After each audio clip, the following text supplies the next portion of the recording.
Question paper आप जो देख रहे हैं ये दिसंबर 2023 का क्वेश्चन पेपर आपके सामने है और 18 जून 2024 को आप सभी का एग्जाम है, जैसा कि आप सबको मालूम भी है।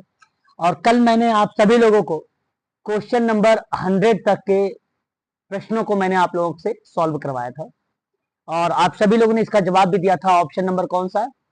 बी ऑप्शन था ना, ए और बी और डी था। ये केवल नहीं होता, कार्य विवरण प्रणाली नहीं होती है, तो इसका ऑप्शन सेकंड वाला करेक्ट था। ये हम लोगों ने कल देखा था, है कि नहीं?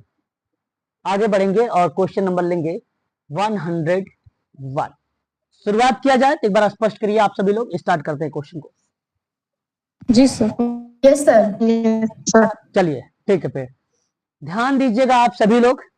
मेन चीजें हैं उसको समझने का प्रयास करेंगे हम सभी लोग। सवाल आपके सामने प्रस्तुत है 101 नंबर पर। कहता है कि सामाजिक सुरक्षा की आधुनिक संकल्पना की इमारत निम्न में से किस प्रकार के विचारों पर बनी है? ये एक मॉडर्न कॉन्सेप्ट है, समझिएगा। सोशल सिक्योरिटी के आधार पे कहा है कि बिल्डअप करना है हमें कि वो on which of the following ideas, आपके विचार पर। देखो ये सवाल ऑलरेडी तर्क पर आधारित है। संकल्पना की इमारत निम्न में से किस प्रकार के विचारों पर बनी हुई है? जो सामाजिक सुरक्षा, और वो भी आधुनिक संकल्पना। यदि आपको प्रश्न समझ में आ जाएगा तो आप आसानी से ऐसे प्रश्नों का जवाब भी दे पाएंगे। तो पहला ऑप्शन आपसे कहता है समाज के संरक्षण हेतु प्रायश्चित दंड से अधिक का सरोकार। कहने का मतलब आपके सामने कि कॉन्सर्स का मतलब एक प्रकार का कहीं ना कहीं संरक्षण की बात, जहां रिलेट हो रहा है समाज के आधार पर, for the protection of security, ठीक है। और यहां कहा है कि patience is more than punishment, है ना। क्या आप इस बात से सहमत हैं सभी लोग, इस पॉइंट से या इस ऑप्शन से, कि आधुनिक संकल्पना में सामाजिक सुरक्षा की यह बात कही गई है कि समाज के संरक्षण हेतु प्रायश्चित दंड से अधिक सरोकार। जानना जरूरी है, अत्यंत इंपॉर्टेंट है कि ये जो शब्द एक लिखा हुआ है यहां पे प्रायश्चित करके, सर नहीं है, इसका मतलब जानना अत्यंत आवश्यक है। ये ना हिंदू धर्म में प्रायश्चित शास्त्रानुसार विहित वह कार्य है जिसके करने से मनुष्य के पाप छूट जाते हैं। दूसरे शब्दों में आप कह लीजिए कि कार्यक्रम या अनुष्ठान के द्वारा किए हुए पाप का निश्चित रूप से शोधन हो, ठीक है। अनुष्ठान के द्वारा, कार्यक्रम के द्वारा किए हुए पाप का निश्चित रूप से शोधन हो, उसे ही प्रायश्चित कहते हैं। तो प्रायश्चित दंड से अधिक सरोकार हो सकता है। अच्छा, ये मुझे इस बात से कितने लोग सहमत हैं कि ये स्टेटमेंट करेक्ट है? प्लीज। सर लग रहा है सही हो सकता है ऐसे। सही है सर। मॉडर्न सोसाइटी में तो नहीं लग रहा है ये, मॉडर्न उसके परिप्रेक्ष्य से देखिए, ना। आपके द्वारा या किसी और के द्वारा की गई गलती के लिए सुधार करना या प्रायश्चित करना, क्या ये आज के समय में ऐसा नहीं है? एक सोशल सुरक्षा के लिए या सामाजिक सुरक्षा के लिए आधुनिक संकल्पना में क्या इस बात से समाज की संरक्षण के लिए किसी के द्वारा की गई गलती के लिए सुधार करना या प्रायश्चित करना, ये क्रिया संचालित नहीं होती है क्या? सुधार करने का मतलब ये प्रायश्चित दंड का। भाई देखो, इतना समाज इतना वो नहीं हो गया है निर्दयी कि आप उस पे संकल्पना पे प्रायश्चित ना करें। प्रायश्चित दंड से अधिक का सरोकार करना समाज के संरक्षण हेतु प्रक्रिया संचालित है या आधुनिक संकल्पना में इन्वॉल्व है। और मैं आपसे कहूंगा कि पहला पॉइंट सत्य है। प्रायश्चित लिखा है यहाँ पे, और प्रायश्चित का मतलब यही है कि आपके द्वारा या किसी और के द्वारा की गई गलती के लिए सुधार है, या सुधार ही कर लो या प्रायश्चित कर लो, बात एक ही है। सुधार से अधिक का सरोकार करना, वहां प्रायश्चित दंड लिखा हुआ है। इसी जगह अगर मैं आपको सुधार लिख दूं तो वह प्रक्रिया बेसिकली संचालित हो जाएगी। तो सही जवाब ऑप्शन नंबर आपका पहला पॉइंट यहाँ पे करेक्ट रहेगा। ए पॉइंट आपका सत्य है। दूसरा पॉइंट कहता है कि अपराधी के सुधार हेतु प्रतिकारी दंड से अधिक का कामना। प्रतिकारी दंड से, देखिए प्रतिकारी दंड है, प्रतिकारी का अर्थ होता है प्रतिकार करने वाला, प्रतिरोध करने वाला, विरोध करने वाला, वही प्रतिकार होता है। वह कार्य जो किसी कार्य को रोकने या दबाने या उसका बदला चुकाने के लिए किया जाता है उसे प्रतिकार कहते हैं। तो बताओ, अपराधी के सुधार के लिए प्रतिकारी दंड से अधिक कामना कर सकते हो कि नहीं कर सकते हो सामाजिक सुरक्षा के लिए? सर कोई अनम्यूट है। हाँ, म्यूट हो जाइए भाई, प्लीज म्यूट हो जाइए, प्लीज म्यूट हो जाइए। क्या आप इस बात से सहमत हैं कि अपराध के सुधार के लिए प्रतिकार दंड से अधिक कामना कर सकते हैं? बिल्कुल कर सकते हैं, कर सकते हैं सर जी। ये स्टेटमेंट टोटली सत्य है। पॉइंट नंबर सी, सामाजिक सुरक्षा समस्याओं के पहले से सामाजिक सुरक्षा समस्याओं का पहले से अनुमान लगाना और निदान का प्रयास करना क्या सामाजिक सुरक्षा की आधुनिक संकल्पना की इमारत में एक प्रकार का विचार हो सकता है? सर हो सकता है। जी अरे सर, भाई, अनुमान लगाने बिल्कुल हो सकता है। सर अब सुनिए पॉइंट नंबर डी, मनुष्य के साथ केवल मनुष्य के साथ, सुनिएगा, मनुष्य के साथ केवल मानवीय व्यवहार किए जाने की संकल्पना के संवर्धन और उसकी सुरक्षा का प्रयास करना चाहिए। यानी मानवीय व्यवहार की संकल्पना का संवर्धन और उसके सुरक्षा का प्रयास करना चाहिए। क्या ये स्टेटमेंट करेक्ट है? सर नहीं, अगर वो दंड की बात कर रहा है तो फिर वो दंड देना चाहिए। ओके, म्यूट हो जाइए, मैं बताता हूं। अब देखिए यहाँ पे कहा कि केवल मनुष्य के साथ, यानी आप समाज में और भी लोग जो हैं, और भी जो जंतु है उसके साथ आप प्रतिकार व्यवहार करेंगे, है ना? इसका मतलब ये हुआ। तो यहां सभी लिखना चाहिए था, केवल मानवीय व्यवहार को नहीं संवर्धन करने की बात होनी चाहिए थी। भाई सामाजिक सुरक्षा अगर आप बात कर रहे हो आधुनिक संकल्पना में तो सभी की बात करना चाहिए था। तो ऑप्शन डी आपका गलत है। यहाँ पहला ऑप्शन आपका सही है, पहला, दूसरा, तीसरा, option number A is the right answer. ठीक है, तो प्रश्नों के पॉइंट पर विचार करके आप प्रश्नों को सत्य कर सकते हैं। ये था, अच्छा क्वेश्चन था, लेकिन आपके विचारों पर आधारित था, आप सोच किस तरीके से थे। देखिए सामाजिकरण की संकल्पना में पढ़ा चुका हूं। पर सर एक बात दिसंबर, बताए, इसमें जो पहले वाला पॉइंट था उसमें पश्चाताप को लेके बात की हुई थी, बट आपको कैसे पता चलेगा ना सामने वाले को पश्चाताप है या नहीं है? नहीं मैडम, क्योंकि देखो समाज में पहली बात जब आप पढ़ रहे हैं तो हमें एक सकारात्मक दृष्टिकोण देखना पड़ेगा। और इसका तात्पर्य अगर मैं आपसे बात करूं कि समाज के संरक्षण हेतु प्रायश्चित दंड से अधिक सरोकार हो सकता है। हम समाज को अगर बात करें और उसे सक्षम बना सकते हैं यदि ये प्रक्रिया प्रायश्चित दंड शामिल होती है तो, है ना? क्योंकि ये देखिए वही चीजें हैं, मैं आपको बता चुका हूं पहले भी इसके बारे में कि प्रायश्चित बेसिकली की गई गलती के द्वारा एक प्रकार का सुधार करना होता है। और सामाजिक सुरक्षा की प्रक्रिया में बात हो रही है तो अपराध के सुधार के लिए या सुरक्षा की बात करेंगे, समाज के संरक्षण के लिए सुरक्षा की बात करेंगे, सामाजिक सुरक्षा की बात करेंगे, यहां उनकी बात तो होगी, इसमें कोई दो राय। प्रायश्चित दंड जो है एक प्रकार से आपको क्षतिपूर्ति दर्शाती है। आपने कोई गलती किया, आपने किसी का नुकसान किया तो आपको उसकी क्षतिपूर्ति करनी चाहिए। और क्षतिपूर्ति, एक मैं एग्जांपल दे रहा हूं, और क्षतिपूर्ति एक प्रकार की सामाजिक सुरक्षा को रिप्रेजेंट करती है, समाज को संरक्षण को बताती है। हमने गलती किया तो हमें उसकी हमें प्रायश्चित नहीं करना चाहिए क्या? हमने अगर गलती किया जी सर, तो करना चाहिए। तो इसी प्रक्रिया में ये देखो, समाज के अगर आप पढ़ रहे हैं तो इस प्रतिक्रिया में आपको पॉजिटिव विचारों को रखना है। कभी भी एग्जामिनर नहीं कहेगा कि सोशल वर्क, अगर मैं ही पेपर बनाऊंगा आप पेपर बनाओगे, कभी भी ऐसा नहीं करोगे कि हम निगेटिव शब्दों को डालें कि हम, अच्छा निगेटिव शब्द डालने का मतलब हमारे यहाँ पर भी ऐसा ही केस आया सर यूपी में। एक लेडीज ने अपने नवजात शिशु को मार दिया गला घोटकर, और फिर उसको होश आया तो उसने कंप्लेंट में खुद के नाम लिखवाई कि मैं आगे आने वाले जीवन में नहीं करना चाहती हूँ, मैं प्रायश्चित करना चाहती हूँ और मैं सरेंडर करना चाहती हूँ। तो अभी फिलहाल वो वहाँ जेल में है, उसे 3 साल की सजा मिली है। अच्छा, चलो ठीक है। देखो ये भी एक प्रकार से वही प्रक्रिया हुई, तो समाज की सुरक्षा के लिए बढ़िया एग्जाम्पल पूनम ने दिया भाई, है ना? ठीक है, इससे भी आप समझ सकते हैं। ठीक है, चलिए उसके बाद देखिए, एक अब देखिए समाजीकरण यानी सोशलाइजेशन एक सतत प्रक्रिया है। अच्छा, ये बात से सभी, ये तो प्रश्न में ही लिखा हुआ है, लेकिन आप ध्यान रखिएगा सतत प्रक्रिया है। इसका परिणाम जानते हो क्या होता है? बताइए। सामाजिक नियंत्रण होता है, सामाजिक अंतःक्रिया, व्यक्तित्व या सशक्तिकरण? सामाजिक नियंत्रण सर। अरे भाई, कहाँ जा रहे हो? सामाजिक नियंत्रण कैसे होगा?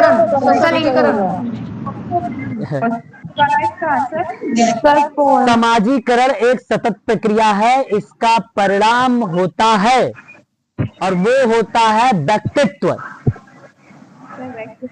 हाँ, एक बच्चे के वयस्क हो जाने पर समाजीकरण बेसिकली समाप्त हो जाता है, और संस्कृति का आंतरिकरण पीढ़ी दर पीढ़ी जारी रहता है। तो संस्कृति के आंतरिकरण के माध्यम से समाज स्वयं को कायम रखता है। अब समाज के सदस्य अपनी संस्कृति को अगली पीढ़ी तक पहुंचाते हैं, तो इस प्रकार समाज का अस्तित्व बना रहता है। तो उस प्रक्रिया में ये नहीं कि सामाजिक कंट्रोल है, इस प्रक्रिया में सामाजिकरण अगर सतत प्रक्रिया है तो उसका परिणाम बेसिकली व्यक्तित्व विकास है, पर्सनालिटी है। क्या है उसका? व्यक्तित्व विकास। तो मनुष्य समाज के विभिन्न व्यवहार करेगा। सुनिए बात को, सामाजिकरण की परिभाषा है ना, मनुष्य समाज के विभिन्न व्यवहार करेगा, रीति रिवाज, गतिविधियां इत्यादि को सीखता है समाज के द्वारा ही। तो उसका डेवलप क्या हुआ? व्यक्तित्व डेवलप हुआ या सोशल कंट्रोल डेवलप हुआ? सर व्यक्तित्व। बिल्कुल। जब व्यक्तित्व, तो आप जानते हो समाजीकरण की परिभाषा कि समाजीकरण का मतलब रीति रिवाज, परंपरा, संस्कृति, गतिविधियां इत्यादि को समाज से सीखता है। तो इसका मतलब है कि उसका पर्सनालिटी डेवलप हो रही है। तो ऑप्शन सी को लगाइए ना, ऑप्शन सी सत्य है, पर्सनालिटी सही है। जीवन चलती रहती है ना समाजीकरण की प्रक्रिया। जी क्या करें, फिर से रिपीट प्लीज। ये समाजीकरण की जो प्रक्रिया है वो जीवन पर्यंत चलती रहती है। हाँ, समाजीकरण बिल्कुल इंसान सीखता ही रहता है। समाजीकरण भविष्य अगर बात करा जाए इसकी, तो समाजीकरण एक ऐसी शब्द है जो बेसिकली जीवन पर्यंत चलता है ना, इंसान सीखता रहता है। यानी सर अपने पूरे जीवन में कोई ना कोई व्यक्ति कोई ना कोई बदलाव करता रहता है। बिल्कुल बिल्कुल। समाजीकरण की विशेषता मुझे याद है कि मैंने आप लोगों को बताया है। उस समाजीकरण की विशेषता में जीवन पर्यंत चलने वाली एक प्रक्रिया बताई गई है समाजीकरण की। मैंने साफ शब्दों में आपको बताया वहां पे इसकी विशेषताओं में। सर जी सर, व्यक्ति का जब समाजीकरण हो जाता है तो सर सामाजिक कंट्रोल भी तो होगा उससे। समाज कंट्रोल सर, आप जैसे कंट्रोल तब कहते जब कोई कंडीशन हमारे सामने प्रस्तुत होती नकारात्मकता का भाव। लेकिन समाजीकरण शब्द एक सर ऐसा है जैसे नवजात शिशु मात्र एक जीव होता है, समाजीकरण उसे समाज के प्रति उत्तरदायी बनाता है। तो कहने का मतलब समाजीकरण ये सर कि उसकी पर्सनालिटी को डेवलप करेगा। सोशल कंट्रोल बात की बात है। समाज में अगर सामाजिक व्यवहार अगर उत्पन्न हो रहा है तो उसके लिए एक टेक्निक, एक मेथड्स वगैरह संचालित होते, तो हम कहते कि उस मेथड के माध्यम से हम उसको कंट्रोल कर रहे हैं। कंट्रोल वाली बात। परिणाम ये नहीं निकलता कि समाजीकरण का ये रिजल्ट होगा क्या कि हमने सोशल कंट्रोल किया, नहीं। समाजीकरण से ये होता है कि वहां पे जो निष्कर्ष या रिजल्ट या परिणाम निकलता है उसका पर्सनालिटी डेवलप होती है, उसका व्यक्तित्व डेवलप होता है। जी सर, ठीक है, वहां पे ये चीजें होती है। तो मेरा क्या ये आप लोग का सार्वभौमिक सत्य पर आधारित है कि समाजीकरण का जो परिणाम है वो व्यक्तित्व ही है, ना कि सशक्तिकरण और ना ही सोशल कंट्रोल, ना ही सोशल कंट्रोल। ठीक है, ये बात ध्यान रखिएगा। जी सर। समाजीकरण जीवन भर चलने वाली प्रक्रिया किसी बच्चे ने कहा। जब कोई बच्चा वयस्क हो जाता है तो वह यह समाप्त नहीं होता कि एक बच्चे के वयस्क हो जाने पर समाजीकरण उसका समाप्त हो जाए। अब समाजीकरण उसका अगर समाप्त हो गया, समाजीकरण एक पॉजिटिव प्रक्रिया है ना, एक पॉजिटिव। बिल्कुल बिल्कुल बिल्कुल। अभी एक सर की बात बता रहा हूं, अगर मान लीजिए उसका कंट्रोल समाप्त हो गया, एक बच्चे का वयस्क हो जाने पर समाजीकरण अगर उसका समाप्त हो जाएगा तो वो समाज में असामाजिकता का व्यवहार कर देगा। जब समाज में असामाजिकता वाला व्यवहार करेगा तो उसको हमें कंट्रोल करने के लिए विधि और टेक्निक जैसा यूज करना पड़ेगा। तो इसका मतलब ये नहीं कि हमें वहां पे समाजीकरण करना, हाँ वहां पे उस व्यक्ति को पुनः समाजीकरण की प्रक्रिया में लाओगे, ये बात सत्य है। कंट्रोल के लिए समाजीकरण लाओगे, ये सत्य है। ये नहीं कि समाजीकरण एक सतत प्रक्रिया है तो उसका परिणाम सोशल कंट्रोल है, ये नहीं है। कंट्रोल के लिए समाजीकरण ला सकते हो, समाज में उससे स्वयं करने पर बल दे, समाज से उससे अच्छी अच्छी बातें करने के लिए एक अनुभव का एक अवसर प्रोवाइड करे, इस तरीके की चीजें कर सकते हैं, वहां पर ही होता है। सही जवाब ऑप्शन सी होगा ये इसका। अगला सवाल देखिए, समूह प्रोत्साहनों की हानियां क्या हैं, कल पढ़ेंगे ग्रुप वर्क। अच्छा, अभी मैं क्लास समाप्त होने के बाद आप लोग लेफ्ट मत होइएगा, ठीक है, सभी लोग लेफ्ट नहीं होंगे, लगभग 33 बच्चे हैं, ठीक है, ज्वाइन रहिएगा। मैं एक स्टेटमेंट आपको एक चीज बताऊंगा, सुनिएगा। समूह प्रोत्साहनों की हानियां क्या है? हानियां का मतलब होता है कमी ढूंढिए, कमी ढूंढना है। प्लीज एक बार अपने विचारों को रखिए, फिर मैं अपने विचार रखता हूं, प्लीज।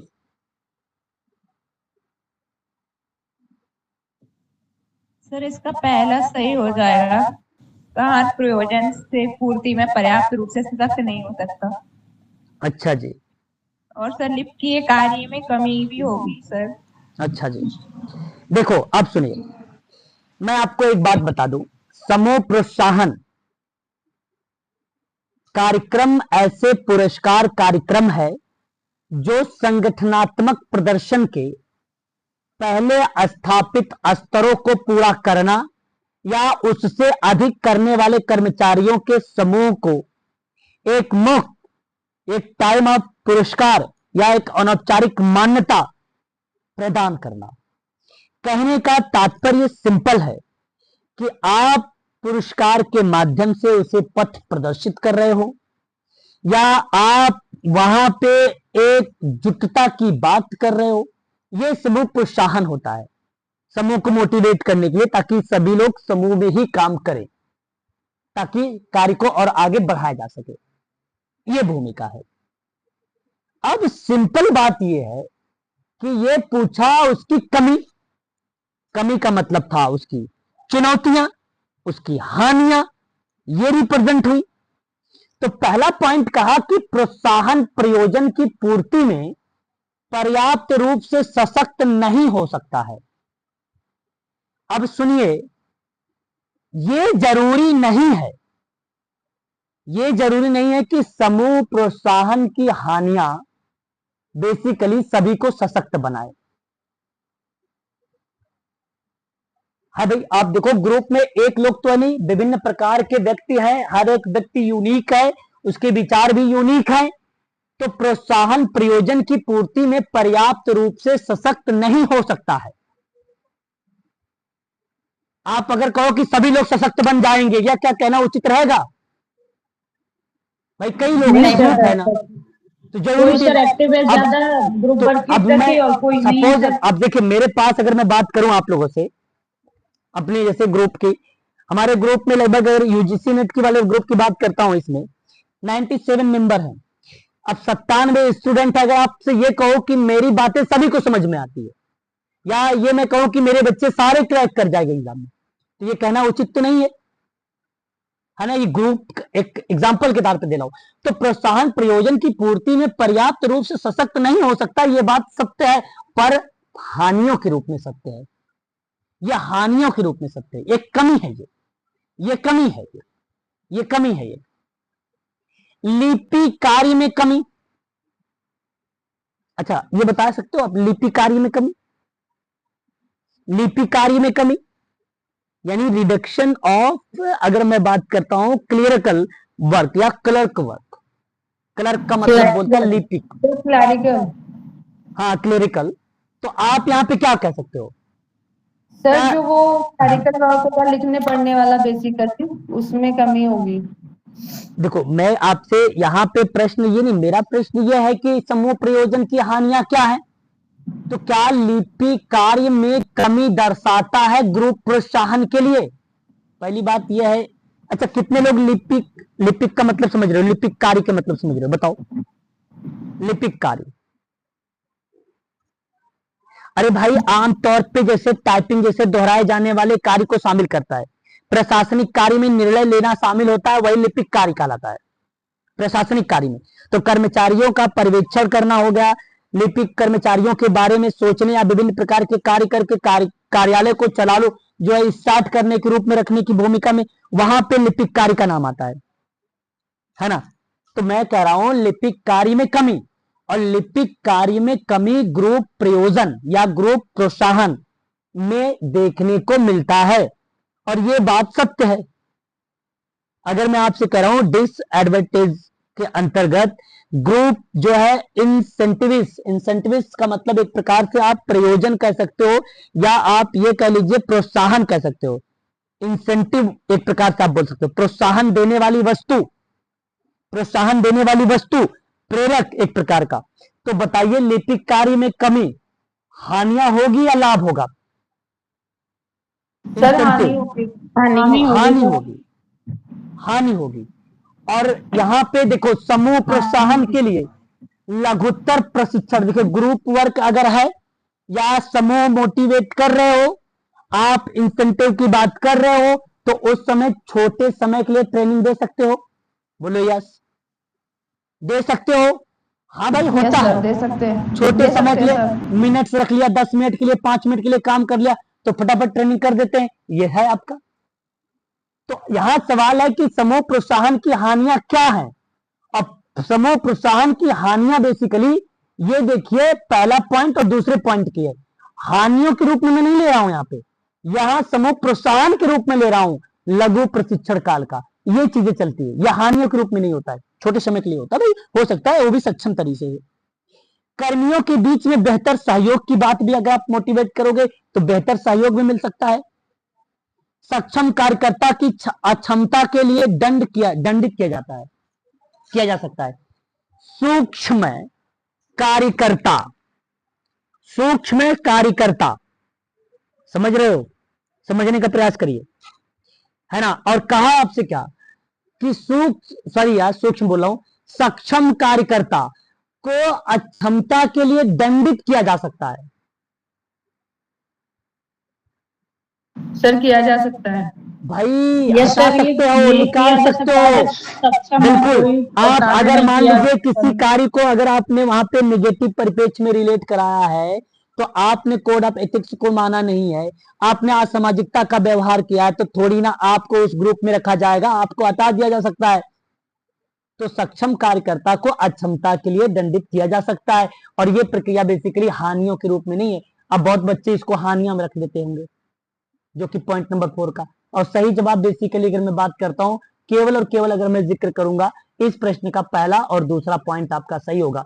और जैसा कि ऑप्शन नंबर आपका यहां पर पहले में लिखा हुआ है ए और बी, ये पॉइंट आपका सही जाएगा।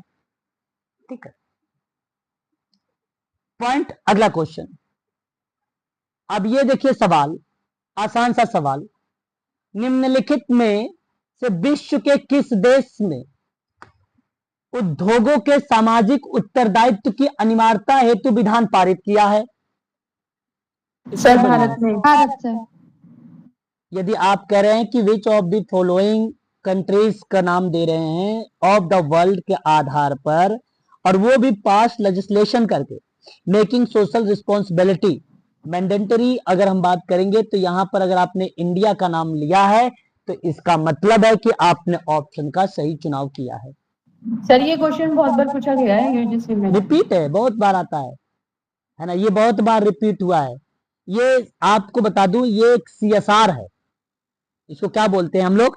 CSR कहते हैं। और CSR को इंग्लिश में क्या कहा जाता है, बता सकते हो आप लोग? कॉर्पोरेट सोशल रिस्पॉन्सिबिलिटी कहा जाता है। बिल्कुल सही बात आप बता रहे हो। मैं आपको ये बताना उचित यहां पे समझूंगा कि इस प्रक्रिया के अंतर्गत, CSR के अंतर्गत, जब इस तरीके की भूमिका आप सभी से परीक्षा में पूछी जाए, तो 1 अप्रैल 2014 को भारत कॉर्पोरेट सामाजिक जिम्मेदारी को कानूनी रूप से अनिवार्य करने वाला दुनिया का पहला देश बन गया था, है ना, पहला देश बन गया था। ये बात आपको ध्यान रखना होगा CSR के संबंध में। बताइए एक बार, क्लियर रहेगा? जी सर। अच्छा, एक चीज और समझने का प्रयास करिएगा CSR के ही अंतर्गत। अंतरराष्ट्रीय निजी व्यवसाय स्वनियमक का एक रूप है जिसका उद्देश्य व्यावसायिक सेवा समाज स्वयं सेवा में संलग्न होकर, उसके साथ जुड़कर या उसके समर्थन करके परोपकार, कार्यकर्ता और धर्मार्थ प्रकृति के सामाजिक लक्ष्यों में योगदान करने की जो भूमिका होती है वह भी भूमिका CSR का ही माना जाता है। सामाजिक उत्तरदायित्व का सिद्धांत भी इसी को ही कहा जाता है। ठीक है, इतनी बात आप सभी लोगों को CSR के संबंध में याद रखना पड़ेगा। ठीक है, CSR क्या होता है? सामाजिक जिम्मेदारी किसी कंपनी या व्यक्ति पर ऐसे निर्णय या कार्य करने का नैतिक दायित्व है जो समाज के पक्ष में और उपयोगी है, समाज के पक्ष में और उपयोगी भी है। ठीक है, ये बात ध्यान रखना है। इसके कितने टाइप होते हैं? इसके लगभग 4 प्रकार के जो है रिप्रेजेंट किए गए हैं टाइप। जैसे कि प्रकारों में सवाल हमसे पूछा जाता है, मैं आपसे बताना चाहूंगा। एक प्रकार इसका बनता है आर्थिक दायित्व, ये आप ध्यान रखिएगा। दूसरा अगर हम बात करें कानूनी जिम्मेदारी। तीसरा अगर मैं बात करता हूं नैतिक उत्तरदायित्व। चौथा अगर मैं बात करता हूं विवेकाधीन। ये आपके परीक्षा में सवाल बन सकते हैं। ये होते क्या है मैं आपको बताता हूं। सामाजिक उत्तरदायित्व के विभिन्न प्रकार होते हैं, परंतु जिनमें से मैंने 4 आपको बताया है उनमें एक आर्थिक बताया है। प्रत्येक व्यवसाय आर्थिक गतिविधियों में लगा हुआ है, इसका मतलब आर्थिक वाला पॉइंट होगा। इसलिए प्रत्येक व्यवसाय की प्रमुख सामाजिक जिम्मेदारी होती है आर्थिक जिम्मेदारी होना। ठीक है, इसलिए उन्हें ऐसे उत्पाद और सेवाएं बेचनी चाहिए जो समाज की आवश्यकता को पूरा करे। बात को ध्यान रखिएगा, वही होता है आर्थिक जिम्मेदारी। दूसरा होता है कानूनी जिम्मेदारी। कानूनी जिम्मेदारी कंपनी को देश के राजनीतिक और कानूनी माहौल का पालन करना चाहिए। कंपनी को पर्यावरण की सुरक्षा पर विचार करना चाहिए, इसलिए कानूनी जिम्मेदारी भी यहां पर एक अहम भूमिका निभाती है। नैतिक जिम्मेदारी या उत्तरदायित्व, इस प्रकार की जिम्मेदारी कंपनी में एक निश्चित प्रकार के व्यवहार या आचरण का अपेक्षा की जाती है, इसलिए नैतिक उत्तरदायित्व होता है। या व्यवहार कानून द्वारा प्रलेखित नहीं किया जाता है, कोड ऑफ एथिक्स वाली भूमिका यहां पे लागू होती है, इसलिए नैतिक उत्तरदायित्व भी यहां पर माना जाता है। विवेकाधीन या प्राकृतिक आपदा, गरीबी, लोगों की मदद आदि के मामलों में संस्थाओं द्वारा किया गया एक सुरक्षित कार्य होता है जो विवेकाधीन को रिप्रेजेंट करता है। धर्मार्थ योगदान हो गया, शिक्षा गतिविधियां हो गई आदि प्रदान करके उसकी मदद किया जाता है।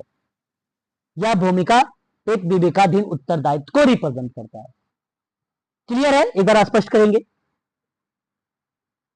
जी सर। ओके, चलिए। अच्छा, अभी तो भाई यहाँ पे शेयर नहीं हुआ लिंक वगैरह? नहीं सर, नहीं सर, अब कोई अभी तो प्रॉब्लम नहीं नहीं हुआ, है, अब नहीं आ रही। अब नहीं है कोई ऐसी प्रॉब्लम। चलो फिर ठीक है। मुझे लगा कोई बच्चे अनजान में कर दे रहे हैं, आपस के ही क्लास में बच्चे हैं। भाई अगर आप क्लास ले रहे हो तो सेटिंग को बिल्कुल छेड़ो ना। आप क्लास ले रहे हो तो आप आसानी से कर रहा होगा जी। आज से पहले न्यू आना सर, अनजान में कोई नहीं कर रहा होगा। चलिए, अच्छा, तो ये बात ध्यान रखिएगा। चलिए क्वेश्चन नंबर नेक्स्ट लेंगे, वेरी वेरी मोस्ट इंपॉर्टेंट, ये भी प्रश्न परीक्षा में रिपीट होता है। 106 कहता है कार्य विश्लेषण, कार्य मूल्यांकन, कार्य विशेषीकरण, कार्य विवरण। ये आपके सामने क्वेश्चन सूची 1 में। सूची 2 दिया गया है, उसको हमें क्या करना है? रिलेट कराना है उसको व्याख्या के साथ।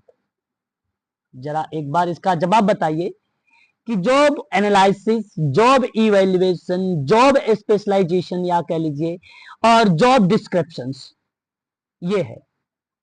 आप सिंपल बात में बताता हूं, इस चीज को आप ध्यान रखिएगा सभी लोग। अगर मैं आपसे बात करता हूं कार्य विश्लेषण के बारे में, तो किसी कार्य के विषय में सूचना संग्रहित करने की एक प्रक्रिया है कार्य का विश्लेषण। कार्य का विश्लेषण, तो इसलिए आप कहिएगा कि किसी कार्य के विषय में सूचना संग्रहित करना जॉब एनालिसिस होगा। कार्य विश्लेषण यही कहलाता है। कार्य विश्लेषण विभिन्न कार्यों का पूर्णता अध्ययन करके प्रत्येक कार्य को संपादित करने के लिए आवश्यक योग्यताओं को स्पष्ट करता है। ये होता है कार्य विश्लेषण। एक अध्ययन या अवलोकन की प्रक्रिया है कार्य विश्लेषण, जिसके द्वारा किसी कार्य के संबंध में व्यापक जानकारी प्राप्त की जाती है, वही कहलाता है कार्य विश्लेषण, वही कहलाता है कार्य विश्लेषण। इसलिए आप सर यहाँ पर विश्लेषण तो वो होगा ना कि हम देखते हैं कि सूचना को ये सही है या गलत है उस विषय के बारे में ना, तो उसका विश्लेषण होता है, मतलब एक तरह से बोला जाए तो जांच करना करके। हाँ, आप देखो कार्य विश्लेषण बेसिकली क्या होता है कि कार्यों को सही तरीके से संपादित करना, निष्पादन करना, है ना। तो कार्य विश्लेषण के अंतर्गत जो है कई विषयों के संबंध में जानकारी प्राप्त की जाती है। तो किसी कार्य के विषय में सूचना संग्रहित करने की प्रक्रिया को कार्य विश्लेषण कहते हैं। कार्य विश्लेषण निम्न विषय के संबंध में जानकारी प्राप्त होती है, जैसे जॉब टाइटल जिसको बोलते हो कार्य नामांकन, अल्टरनेट टाइटल नामों के विकल्प, विभिन्न क्रिया, उपकरणों, मशीनों, प्रत्येक क्रिया का समय अवधि घंटे मिनट इत्यादि में, शैक्षिक अनुभव, उपेक्षा, आंखों का कितना इस्तेमाल हुआ, संभावित सुविधाएं, रिपोर्ट देना, उपभोक्ता, बहुत सारी चीजें हैं। उन सभी विषयों पर बेसिकली इसकी भूमिका होता है। तो कार्य विश्लेषण विषय में सूचना संग्रहित करना, ये विषय में सूचना, ये कीवर्ड है, विषय में ये कीवर्ड है, और इस कीवर्ड का जो रिलेट कराता है यही शब्द रिलेट कराता है, यही शब्द जॉब एनालिसिस है ना। जॉब एनालिसिस इसका मतलब होता है कि मानवीय आवश्यकताओं के साथ साथ उस संदर्भ के बारे में जानकारी इकट्ठा करना, विश्लेषण करने की प्रक्रिया जिसमें नौकरियां की जाती हैं। इस प्रक्रिया में बेसिकली इसको यूज में लाया जाता है। ठीक है, ये होता है जॉब एनालिसिस। एक होता है जॉब इवैल्यूएशन, हम इसको बोलते हैं जॉब इवैल्यूएशन मेथड भी। दो टाइप का होता है, एक नॉन एनालिटिकल होता है, एक एनालिटिकल होता है। एनालिटिकल में फैक्टर कंपैरिजन मेथड होता है और पॉइंट रैंकिंग मेथड होता है एनालिसिस में, और नॉन एनालिटिकल में रैंकिंग मेथड होता है और जॉब ग्रेडिंग मेथड होता है। हालांकि कार्य विश्लेषण किसी कार्य के विषय में सूचना को एकत्र करना। अब सुनिएगा, मैं आपसे कार्य विश्लेषण की बात कर रहा था, किसके रूप में, किसी विषय के सूचना के बारे में इकट्ठा करना। लेकिन जब बात करेंगे कार्य मूल्यांकन को, किसका, इवैल्यूएशन का, समझ रहे हो ना मेरी बात को, कार्य का मूल्यांकन, कार्य का मूल्यांकन, तो इसका मतलब क्या होना चाहिए सर? जब कंपेयर करते हैं अपन, मतलब हाँ कंपेयर तो बिल्कुल होगा, लेकिन मूल्यांकन में समुचित वेतन दर के निर्धारित हेतु किसी संगठन के किसी कार्य को दूसरे कार्यों के आधार पर तुलना करना। हम मूल्यांकन कब करते हैं भाई, किसी चीज की जानकारी लेने के लिए मूल्यांकन करते हैं ना। कार्य मूल्यांकन कार्य विश्लेषण की उपलब्धि को संदर्भित करती है कि नहीं करती, बताइए, करेगी। कार्य मूल्यांकन बेसिकली, हाँ, कार्य मूल्यांकन बेसिकली होता क्या है, कर्तव्यों को पूरा करता, आधिकारिक संबंधों को एक प्रकार से अपेक्षित कार्य परिस्थितियों और अन्य जानकारियों का विश्लेषण करता है कार्य मूल्यांकन। कार्य मूल्यांकन की एक परिभाषा है, ध्यान रखिएगा, कार्य मूल्यांकन एक प्रयास है जो कार्यक्रम के प्रत्येक कार्य का मूल्यांकन करता है ताकि यह निर्धारित किया जा सके कि प्रतिष्ठान में किसी कार्य के लिए उचित वेतन क्या है। और मैं आपको बता दूं, उचित वेतन, उचित भुगतान या लेखा जोखा, ऐसे शब्द अगर रिलेट होते हैं, वेतन, लेखा जोखा और मजदूरी का भुगतान, ऐसे शब्द रिलेट होते हैं तो कार्य मूल्यांकन को परिभाषित करता है वो। कार्य मूल्यांकन कार्य विश्लेषण का उत्पाद है। कार्य का मूल्यांकन करने का प्रयास व्यक्ति का नहीं है, या वेतन निर्धारित हेतु आवश्यक और तथ्यात्मक सूचना उपलब्ध कराता है कार्य मूल्यांकन। कार्य मूल्यांकन वेतन का निर्धारित नहीं करता है बल्कि उसके लिए आधार तैयार करता है कार्य मूल्यांकन। कार्य का मूल्यांकन व्यक्ति द्वारा नहीं बल्कि विशेष रूप से प्रशिक्षित टीम के द्वारा किया जाता है कार्य मूल्यांकन। कार्य मूल्यांकन के मूल्य को निर्धारित करता है।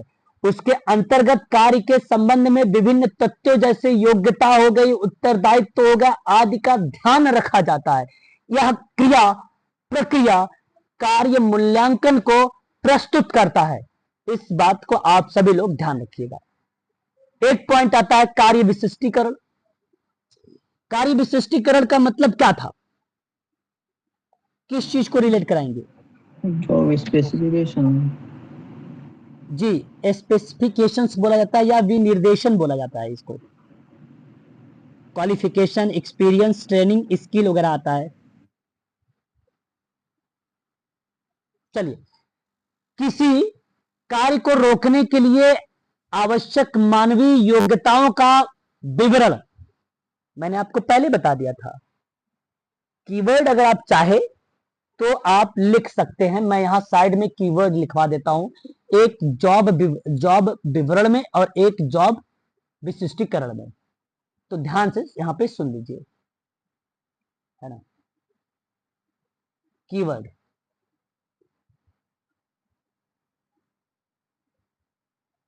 एक तरफ मैं लिख रहा हूं जॉब डिस्क्रिप्शन और एक तरफ मैं लिख रहा हूं जॉब स्पेसिफिकेशन, है ना, केशन। सुनिए, इसके अंतर्गत और इसके अंतर्गत जॉब डिस्क्रिप्शन, जॉब विवरण में जॉब टाइटल आता है, जॉब लोकेशन आता है, जॉब समरी आती है, रिपोर्टिंग आता है, रिपोर्टिंग आता है। ये सब कीवर्ड है। और इसमें क्वालिफिकेशन आता है, एक्सपीरियंस आता है, एक्सपीरियंस आता है, इसमें ट्रेनिंग आती है, ट्रेनिंग आता है, इसमें स्किल आता है, इसमें इमोशनल लक्षण आते हैं, इमोशनल फीचर आता है। ठीक है, ये है। अब सवाल में देखिए एक बार इधर देखिए, तो कहा है क्या, किसी कार्य को रोकने के लिए मानवीय योग्यता का विवरण। तो जाहिर सी बात है इसका पहला रिलेट होगा। और कार्य जब विश्लेषण की बात या विवरण की बात करेंगे तो एक उपकरण जो किसी पद के टास्क, कर्तव्य, प्रकार और दायित्व का वर्णन कर रहा हो, उसके अगर मैं बात करूं टाइटल का, उसके लोकेशन का, उसके समरी का, उसके रिपोर्ट का या वर्किंग कंडीशन को, जॉब ड्यूटी को, उसके अगर मैं बात करूं तो इस कंडीशन में job duty, working condition, reporting, location, summary, title इत्यादि कर्तव्य, टास्क, ये सभी कार्य विवरण को रिप्रेजेंट करता है। और इस प्रश्न का सही जवाब ऑप्शन नंबर आपका थर्ड होगा। ये आपको ध्यान रखना है, बहुत इंपॉर्टेंट एक पॉइंट है, एक सब्जेक्ट है जिसको हम लोग कहते हैं जॉब एनालिसिस, कार्य विश्लेषण। और इसी प्रक्रिया में हम लोग जो है इसका नाम देखते हैं कार्य विश्लेषण का, है ना।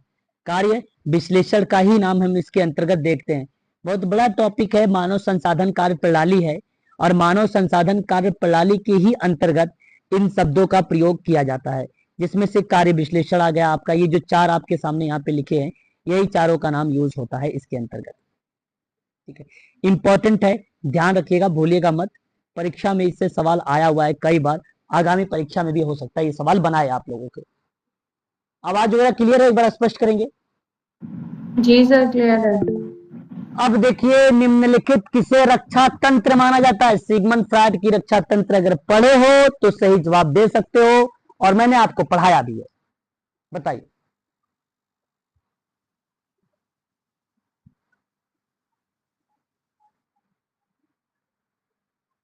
सर विस्थापन। बस एक ही। सर आनंदीकरण, विस्थापन, क्षतिपूर्ति और एक युक्तिकीकरण। युक्तिगत। अच्छा, ऑप्शन नंबर बी। देखो, अगर मैं आपसे बात करता हूं, हम सभी लोगों ने, सर पूरा ऑप्शन दिखाइए ना। अगर बात कर, 1 मिनट दिखा रहा हूं, अस्वीकृति, एक पूरा ऑप्शन देख लीजिए।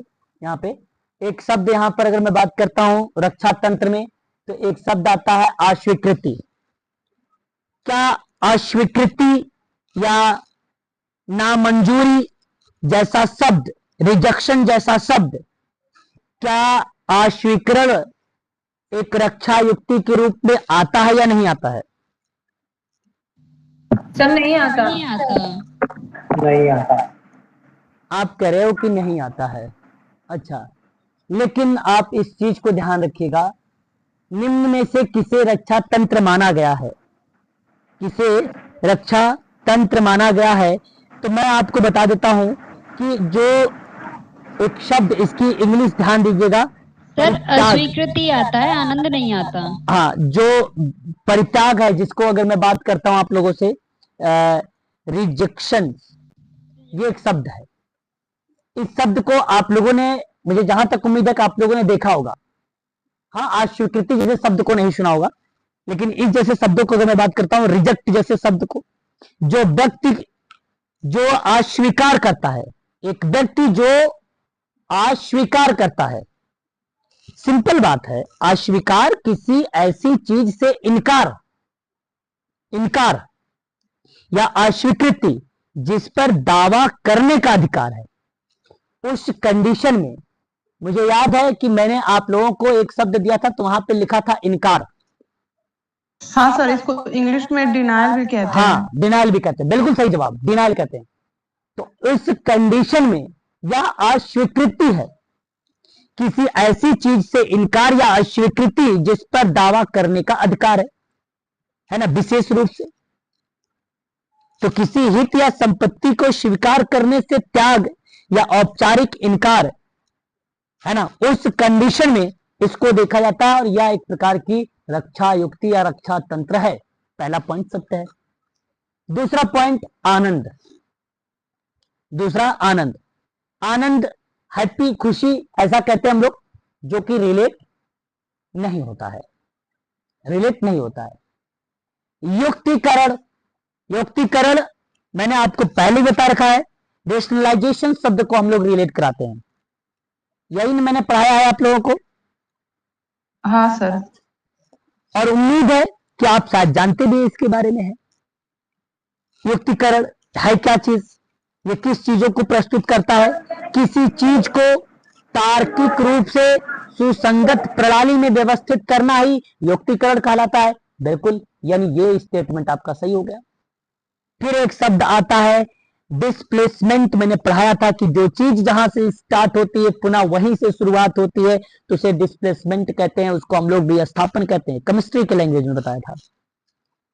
किसी वस्तु हस्तांतरित हो गई है या विस्थापित हो गई है, तो उस कंडीशन में विस्थापन शब्द हम रिलेट कराते हैं। किसी सर वस्तु इसको को औचित्य स्थान में, स्थापन भी कह सकते हैं। हाँ, औचित्य भी बोल सकते हो। डिस्प्लेसमेंट का संदर्भ वो भी रिलेट हो सकता है, डिस्प्लेसमेंट, है ना, ये भी शब्द होगा। तो यहाँ बेसिकली अगर मैं आपसे कहूँ, सिंपल सी बात है, किसी चीज को मूव करने की बात कर रहा है ना, किसी चीज को बदलने की बात कर रहा है, तो जो बेसिकली व्यवहार आप बदल रहे हो किसी को देखकर उस क्रिया में, तो वह विस्थापन का पार्ट होता है। एक शब्द आता है क्षतिपूर्ति। क्षतिपूर्ति भी आपको मैंने पहले बता रखा है, और क्षतिपूर्ति शब्द बेसिकली यूजीसी नेट में आता है मुआवजा करके, है ना, कंपेंसेशन इसको कहते हैं। किसी को आहत करने या किसी की संपत्ति को नुकसान पहुंचाने के कारण दी गई राशि मुआवजा या क्षतिपूर्ति होती है। तो उस कंडीशन में भी ये आता है शब्द। तो आप यहां पर ए सी डी ई को चुनिए। देखिए कहां पर है, third option sir. Option third है। Option number 3। हाँ, थर्ड सी। क्वेश्चन नंबर 108, थोड़ा सा जूम कर दें। जी सर। हाँ, कर दीजिए सर, वैसे वैसे तो दिख रहा है सही, ऐसी कोई प्रॉब्लम नहीं। चलो अब और अच्छे से दिखेगा। देखिए अब बताइए, सवाल आपके सामने प्रस्तुत है, और सवाल में कहा गया है कि दो कथन है। दोनों कथनों से आपसे कहा गया कि आप इसका सोच समझ के जवाब दीजिएगा। सवाल क्या कहता है कि समूह कार्य चलने वाला है कल, हमेशा दो तरह की गतिविधियों पर अपना ध्यान केंद्रित करता है। अच्छा जी, ग्रुप वर्क दो तरीके की गतिविधियों पर ध्यान देता है। कौन सा दो तरीका है? एक तो कार्यक्रम काम करेगा, एक समूह के सामाजिक संबंध पर। आपको बता दें एचबी ट्रेकर का अगर आपने ग्रुप वर्क का सिद्धांत अगर आपने अच्छे से पढ़ लिया ना, तो लगभग 70% आप ग्रुप वर्क से संबंधित क्वेश्चन को सॉल्व कर लेंगे। टोटल समझ लो उसके सिद्धांत पर ही सारी चीजें हैं, और उसके सिद्धांत में ये दोनों टाइप के सिद्धांत शामिल हैं। कार्यक्रम का भी सिद्धांत है, समूह में सामाजिक संबंधों का भी है। लेकिन सवाल कहा था ये कि समूह कार्य जो होता है वो हमेशा दो तरीके की गतिविधियों पर कार्य केंद्रित होता है, एक कार्यक्रम और एक समूह के सामाजिक संबंधों पर। कितने लोग इस स्टेटमेंट से सहमत है कि ये सत्य है? सर सत्य है ये, और दोनों स्टेटमेंट सत्य है। बिल्कुल, ये दोनों स्टेटमेंट सही है सर सत्य है, इसमें कोई दो राय नहीं।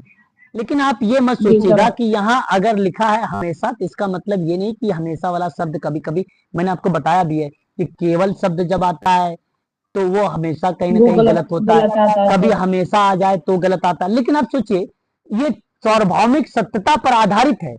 जिस तरीके से सूर्य पूरब में उगता है, ठीक उसी प्रकार से ग्रुप वर्क में भी कार्यक्रम और समूह के सामाजिक संबंधों के आधार पर ही कार्य का संचालन होता है।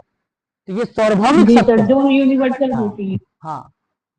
दूसरी कहता है कि कार्यक्रम की गतिविधियों में समूह कार्यकर्ता सदस्यों की परस्पर अन्योन्य क्रियाओं में मार्गदर्शन देता है ताकि वे दूसरों के साथ जुड़ सके और विकास के अवसर का अनुभव कर सके। अब देखो, अनुभव मिल गया, ट्रिक है, ट्रिक है। और मैं आपसे कहूंगा कि यह स्टेटमेंट करेक्ट है कि समूह और कार्यकर्ता सदस्यों के परस्पर अन्योन्य क्रियाओं में मार्गदर्शन देते हैं ताकि दूसरों के साथ जुड़ सके और विकास का अवसर मिल सके और उनको अनुभव हो सके। और इनमें प्रश्न पूछा था, सही उत्तर चुनिए। तो मैं आपको बता दूं, पहला ऑप्शन सही है। क्वेश्चंस केवल इस ऐसे टाइप के प्रश्न को सत्य आप तब कर सकते हैं जब आप रुक रुक के पढ़ेंगे। और परीक्षा में आपको ऐसे करना है, मैं आपको बता दूं, जैसे कहीं डैश मिल जाए, कॉमा मिल जाए, पढ़ते पढ़ते आइए और वहीं पर स्टॉप कर दीजिए और फिर रुक के 1 सेकंड 2 सेकंड, उसके बाद आप आगे बढ़िए। कार्यक्रम, समूह और सामाजिक संबंध, आसानी से प्रश्न आपके उत्तर तुरंत मिल जाएंगे। इसी तरीके से हायर एजुकेशन के एग्जाम को क्रैक करने के लिए यही ट्रिक अपनाई जाती है ना? ये बात आप ध्यान रखिएगा। अगला सवाल वेरी वेरी मोस्ट इंपॉर्टेंट, और मैं आपको बता दूं यहां आप लोगों को सभी, आपको अगर यहां पता है ये अधिनियम वर्ष के साथ, तो आप ऐसे प्रश्न को सही कर पाओगे, अदरवाइज गलत कर जाओगे। और सबसे बड़ी चीज तो हमें जानना यह जरूरी है कि आरोही क्रम लिखा है। और देखिए यूजीसी नेट ने कितना सरल बना दिया कि आरंभ से हाल के समय तक, आरंभ से हाल के समय तक आरोही का मीनिंग भी समझा दिया है कि नहीं? तो मुझे उम्मीद है कि अब तो आप आसानी समझ गए होंगे आरोही और अवरोही है कि नहीं? अरे भाई बोलो तो सही।